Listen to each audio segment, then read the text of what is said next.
All the Jewish neocons are licking their warmongering chops at the prospect of yet another Jewish proxy war. For with Obama's plan to arm the imported al-Qaeda-linked rebels in Syria, the Jews are expectant that the last Arab nation opposing their Zionist agenda will be destabilized by Islamic extremists. Caving to Jewish pressure, Obama propagandized last Thursday that Assad is using chemical weapons, that the Zionist-orchestrated red line has been crossed. White House aide Ben Rhodes just revealed a few moments ago that the U.S. intelligence community now believes with a high degree of confidence that the Syrian regime did in fact use chemical weapons, the nerve agent sarin, that killed about 150 people. He went on to say that he referenced back to last August when President Obama, you'll remember, said that this use of chemical weapons would cross a red line. Number two, though, Rhodes said that the U.S. is increasing aid to the Syrian rebels and will provide what he called military support. Republicans John McCain and Lindsey Graham weighing in as well tonight. They say they're glad the administration now says that chemical weapons were used. It's deja vu all over again, with Zionist shill Lindsey Graham touting the weapons of mass destruction lie. The chemical weapons that now have been acknowledged to be used by Assad against his own people. My goal is to make sure they're not used against us or Israel, our allies throughout the world. And if we don't stop this war, the chemical weapons caches that number in the hundreds of thousands of weapons that could be used, could be deployed, that could kill thousands of Americans or Israelis or people that are aligned with us. But Russia's foreign minister, Sergei Lavrov, contests the Zionist-inspired tale. The Syrian regime hasn't been pushed into the corner. The regime, according to the rebels, is advancing on the ground.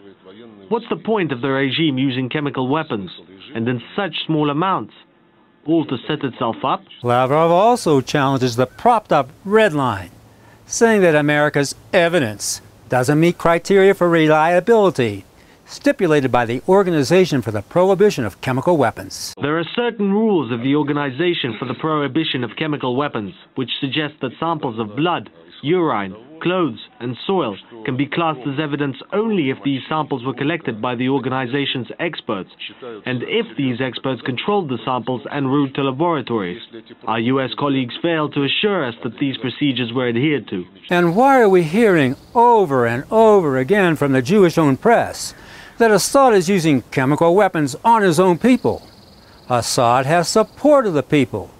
He abolished the dictatorship through the reformed People's Council of Syria via popular referendum last year, where power was distributed to the people in the form of a multi-party government.